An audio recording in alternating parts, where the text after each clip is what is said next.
नमस्ते छात्रों। आज हम हिंदी सुलभ भारती कक्षा छठी का एक सुंदर सा पत्र देखने वाले हैं। वो पत्र लिखा है महात्मा गांधी जी ने। तो चलिए छात्रों, आपको पेज नंबर 41 निकालना है। 41 पर आपको एक सुंदर सा पत्र लिखा है दिखाई दे रहा है, जो कि हमने इसके पहले के वीडियो में जो कि कुछ पंक्तियाँ देखी थी हमने, जो कि हमने पाठ को, ये पत्र को हमने शुरुआत की थी। तो चलिए आगे की पंक्तियाँ इस वीडियो में हम देखने वाले। तो सबसे पहले स्वास्थ्य संपदा, ये जो सुंदर सा पत्र है, स्वास्थ्य यानी आरोग्य, आप निरोगता भी वो कह सकते हो, या तंदुरुस्त यानी निरोगी होने की अवस्था भी हम उसे कह सकते हैं स्वास्थ्य के लिए। स्वास्थ्य संपदा यानी हमेशा निरोगी रहना, निरोगी रहना यानी आपका जो आरोग्य है वो कैसा होना, तंदुरुस्त होना। स्वास्थ्य यानी स्वास्थ्य संपदा। तो देखिए, सबसे पहले मैं आपको बता दूं, ये जो पत्र है महात्मा गांधी जी ने लिखा है। सबसे पहले हम महात्मा गांधी जी के जीवन के बारे में देखेंगे। देखिए, उनका जन्म 2 अक्टूबर 1869 पोरबंदर गुजरात में हुआ है। मृत्यु देखिए 30 जनवरी 1948 को उनका मृत्यु हुआ है। परिचय देखिए, उन्हें राष्ट्रपिता की उपाधि भी उन्हें दी गई है। तो ये जो पत्र है, ये पत्र में आपको क्या बताया है, तो ये पत्र में हमें ये बताया गया है कि आपको नियमित रूप से खुली हवा, जो हवा होती है वहाँ पर जाना चाहिए। व्यायाम तथा समय पर किया गया जो संतुलित जो आहार है, भोजन है, उसके लिए वही आपके स्वास्थ्य के लिए एक जीवन की पूंजी है छात्रों। तो यही यह पत्र के द्वारा महात्मा गांधी जी ने बताया गया है, क्योंकि आपको तो पता ही है हमारा जो स्वास्थ्य है वही हमारी सबसे बड़े संपत्ति है। ये हम मानते हैं। आज भी लोग रोज़ सुबह सुबह व्यायाम करते हैं, प्राणायाम करते हैं, उसके बाद रोज़ सुबह सुबह खुले हवाओं की जगह घूमने जाते हैं। तो ये क्यों होता है? क्योंकि आपका शरीर जब तंदुरुस्त हो जाए, निरोगी रह जाए, तो आप जो कि दुनिया की जो भी सुख है वो सुख हमें अपने मुट्ठी में आप कर सकते हो। इसके लिए आपकी जो शरीर है वह तंदुरुस्त होना बहुत ज़रूरी है, आपका स्वास्थ्य अच्छा होना बहुत ज़रूरी है।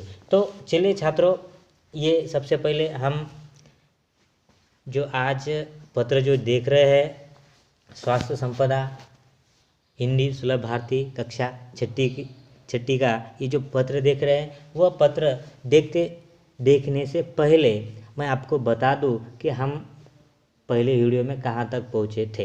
तो देखिए, ये येरवड़ा जेल से यानी येरवड़ा मंदिर से लिखा हुआ खत है, जो कि महात्मा गांधी जी ने लिखा है। किसे लिखा है? तो जमनालाल को लिखा है।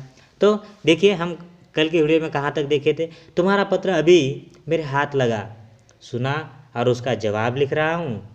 तुम चाहते हो वे सब आशीर्वाद टोकरियों में भर तुम्हारे जन्मदिन पर तुम्हें मिले।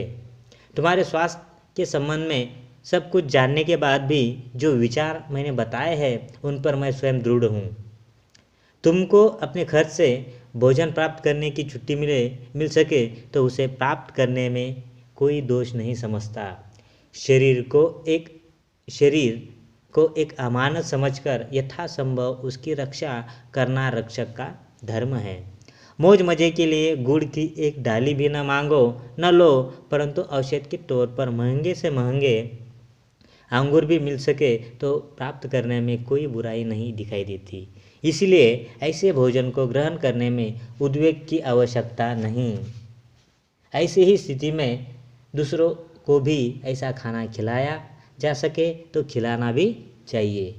मेरी दृष्टि में जितने गेहूँ मिलते हैं उतने खाने की ज़रूरत नहीं। गुड़ की बिल्कुल, जो गुड़ है आप खाते हो, गुड़ को बिल्कुल छोड़ देना उचित मानता हूँ। तुम्हारे शरीर को गुड़ की जरा भी आवश्यकता नहीं। किसके लिए? जमनालाल को वह अपने खत में लिख रहे। इसके बदले निर्दोष शुद्ध शहद लेना अधिक अच्छा है, परंतु जब तक मीठे फल मिल सकते हैं तो उसकी भी ज़रूरत नहीं, और दूध की मात्रा बढ़ाना अच्छा है। यहाँ तक हमने पिछले वीडियो में देखा था। उसके आगे का जो पैराग्राफ है वह आज के इस वीडियो में हम देखने वाले। तो आपको छात्रों पेज नंबर 42 निकालना है। 42 पर हम पहुँचे हैं, लेकिन ये पैराग्राफ देखने के पहले हम स्वास्थ्य संपदा में आए हुए शब्दार्थ सबसे पहले देखने वाले हैं। देखिए पहला वर्ड देखिए, दृढ़ यानी पक्का, अमानत यानी धरोहर। अमानत यानी क्या?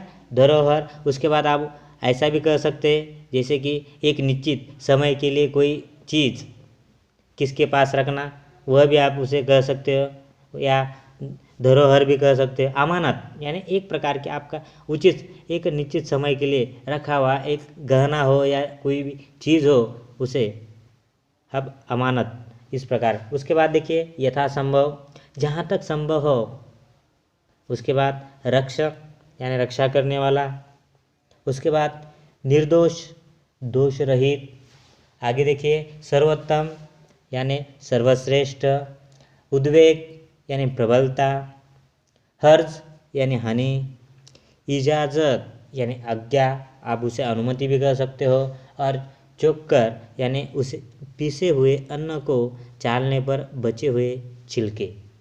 ये थे छात्रों स्वास्थ्य संपदा में आए हुए शब्दार्थ, मुश्किल शब्दार्थ। तो चलिए पेज नंबर 42 लिखे निकालिए छात्रों, जो कि दूसरा पैराग्राफ हम देखने वाले। पहले पैराग्राफ का अर्थ हमने देखा, उसका स्पष्टीकरण भी देखा। तो आज हम देखेंगे जैतून के तेल की जगह मक्खन लेते हो। यहाँ से हम शुरुआत करते हैं।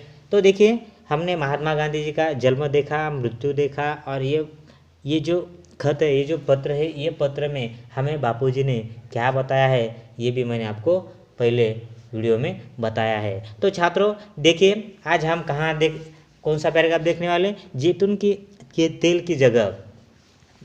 पेज नंबर 42 निकालना है छात्रों, 42 पर हम पहुँचे हैं। देखिए जैतून के तेल की जगह मक्खन लेते हो, यह ठीक ही है। देखिए जैतून यानी आप रोज के जो सब्जियां बनाते हो, वह सब्जियों में जो डालने वाला तेल है उसे जैतून का तेल कहा जाता है। उसकी जगह आप मक्खन, आपको पता है दूध से बना हुआ जो मक्खन आप लेते हो तो अच्छा है। ऐसा खत में महात्मा गांधी जी किसे बता रहे हैं? जमनालाल को। पहले खत किसने लिखा? तो जमनालाल ने किसे लिखा? महात्मा गांधी जी को। और फिर येरवड़ा मंदिर से किसने लिखा पत्र? तो महात्मा गांधी जी ने जमनालाल को वो लिख रहे, और उनके स्वास्थ्य के बारे में वह लिख रहे। किसके बारे में? जमनालाल के बारे में। और वह जमनालाल को पत्र के द्वारा समझा रहे जैतून का जो तेल है, वो तेल की जगह आप मक्खन लेते हो तो वह ठीक है। क्यों? क्योंकि मक्खन में जो विटामिन होते हैं वे जैतून के तेल में नहीं होते।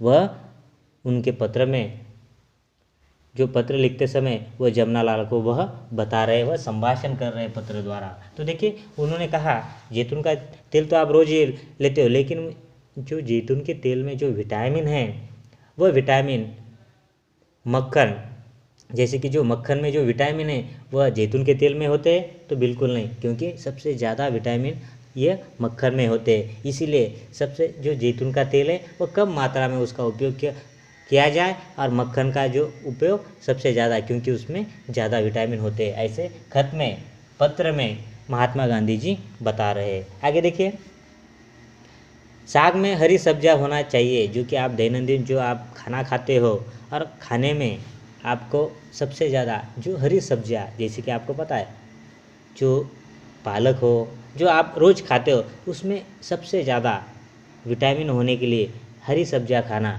बहुत ज़रूरी है। ऐसे महात्मा गांधी जी किसे बता रहे हैं? तो जमनालाल को।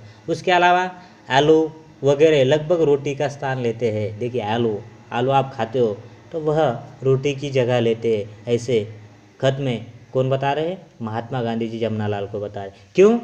क्योंकि आलू क्या होता है? तो आलू में सबसे ज़्यादा स्टार्च होता है। क्या होता है? स्टार्च का प्रमाण ज़्यादा होता है, इसीलिए ये आलू एक रोटी का स्थान लेते हैं। तुमको स्टार्च की कम से कम ज़रूरत है, और जितनी होगी वो सब गेहूं से पूरी हो जाएगी। देखिए आलू के, ऐसा सोचिए आलू तो रोटी का स्थान लेती है, लेकिन आपको स्टार्च का जो प्रमाण है वो कम से कम है, इसलिए उसकी भी ज़रूरत नहीं। आप सादी गेहूं की चपातियाँ भी खा सकते हो। क्यों? क्योंकि ये चपातियों में भी ये सारी के सारी स्टार्च का जो प्रमाण है वो पूरा हो जाएगा। ऐसा खत में महात्मा गांधी जी जमनालाल को कह रहे हैं। आगे वो क्या कह रहे हैं? देखिए मक्खन दूध काफ़ी है। देखिए मक्खन आपको तो पता ही है, दूध से बना हुआ दूध, और काफ़ी ये आपके शरीर को आवश्यक है। इसके घटाने बढ़ाने का आधार वज़न के ऊपर है। देखिए, आप कम भी ले सकते हो और ज़्यादा भी ले सकते हो। जैसे कि आपको आपकी तबीयत अच्छी हो तो मक्खन और दूध की मात्रा कम कीजिए, और आपको ऐसा समझिए कि आपकी तबीयत थोड़ी सी नाजुक है तो आप उसकी मात्रा बढ़ा सकते हैं। लेकिन वह कैसे? आपके वज़न पर। आपका वज़न कम हो तो ज़्यादा ले सकते हो, और आपका वज़न ज़्यादा है तो कम ले सकते हो। ये आपके वज़न पर आधारित है, मक्खन दूध कब लेना है, कैसा लेना है। ये खत में बापूजी जमनालाल को बता रहे हैं। उसके बाद देखिए आगे क्या कह रहे हैं। वज़न के स्थिर हो जाने तक और हजम होता रहे तब तक मक्खन की अथवा दूध की या दोनों की मात्रा बढ़ाते जाना चाहिए। देखिए वो क्या कह रहे हैं, वज़न के स्थिर हो जाने तक और हजम होता रहे तब तक, क्योंकि आपको पता है दूध आपके जो शरीर है वो सबसे ज़्यादा, वह जैसे आपको तो पता है दूध अच्छा है, लेकिन वो पचने में थोड़ा सा जो पचन क्रिया है वो पचन क्रिया में वो जो कि उसको ज़्यादा समय लगता है, इसीलिए दूध ज़्यादा भी पिए तो थोड़ा सा दिक्कत हो सकती है आपके शरीर के लिए। तो इसलिए आपको जैसा लगता है वैसा ही, जिस प्रकार आपका हजम होता है उसी प्रकार मक्खन और दूध की जो मात्रा है बढ़ाना चाहिए या कम करना चाहिए। ये आप पर डिपेंड है, क्योंकि किस प्रकार आपको आपका शरीर हजम किया जाता है। तो देखिए ऐसे महात्मा गांधी जी जमनालाल को बता रहे। उसके बाद तरकारियों में लौकी तथा भिन्न भिन्न प्रकार की सब्जियां, फूल गोभी हो, पत्ता गोभी हो, बिना बीज की सेम हो, बैंगन हो, इन सब की गिनती अच्छी है, हरी सब्जियों में होती है। देखिए जो हरी सब्जियां होती है, जो तरकारी हम उसे कहते हैं, वो तरकारी में आपको क्या क्या करना है, लौकी लेना है, तथा भिन्न भिन्न प्रकार की भी सब्जियां होती है, जैसे कि फूल गोभी हो, पत्ता गोभी हो, बिना बीज की सेम हो, आप उसे मराठी में सेम कहते हैं, हिंदी में सेम। उसके बाद बैंगन हो, इसकी सारी की सारी जो गिनती है वो हरी सब्जियों में ही होती है। ये सारी की सारी बातें वो जमनालाल को बता रहे। उसके अलावा गेहूं का आटा चोक कर यानी मैंने पहले बताया, पिसे हुए अन्न को चालने पर बचे हुए जो छिलके होते हैं उसे गेहूं के आटा चोक उसे छिलके कहा जाता है। मिला होना, देखिए गेहूं का आटा चोक कर मिला होना चाहिए, यानी जो आप जब चपातियाँ बनाते हो तो उसे चालना नहीं है, उसी प्रकार की आपको चपाती बनानी है, क्योंकि उसके छिलके आपको फेंक कर देना है क्या, तो बिल्कुल नहीं।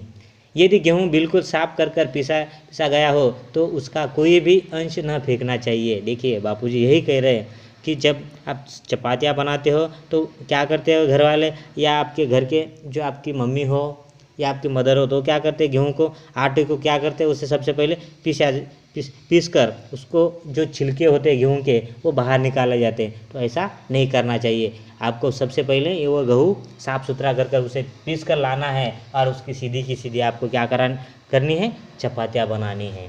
तो देखिए ये था दूसरा पैराग्राफ छात्रों।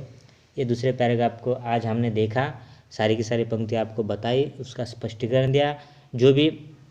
तो कल हम उसके आगे की पंक्तियाँ कल के वीडियो में देखेंगे, जो कि कल हम क्या देखने वाले, फल में ताजे अंगूर, मौसम्बी, संतरा, अनार, सेब, अनानास लेने योग्य है, ये कल के वीडियो में हम देखने वाले। आज जो दूसरा हमने पैराग्राफ देखा वो पैराग्राफ आपको घर पर उसका मुखरवाचन करना है। किसी को कुछ दिक्कत आती हो तो वह कमेंट बॉक्स में भी लिख सकते हो छात्रों। और उसके बाद जो उसके नेक्स्ट वाले वो परसों दिन देखेंगे। और आपको ये स्वास्थ्य संपदा से यही पता चलता है छात्रों कि रोज़ सुबह सुबह आपको प्राणायाम करना है, संतुलित आहार लेना है, आपके जो भी खाने में हरी सब्जियां होना चाहिए, जो कि जैतून की जगह आपको मक्खन लेना है। क्यों? क्योंकि आपका स्वास्थ्य अच्छा रहे। स्वास्थ्य यानी आपका जो आरोग्य है, तंदुरुस्ती आपको ठीक ठाक रहे, तभी इसके लिए रोज़ खुली जगह हवा जहाँ पर खुली हवाएं होती है वहाँ पर भी आपको जाना है। क्यों? क्योंकि आपकी तबीयत अच्छी रहे, आपका स्वास्थ्य अच्छा रहे। तो चलिए छात्रों, कल के वीडियो में हम अगला पैराग्राफ देखेंगे। आज के लिए यहीं रुकेंगे। Thank you.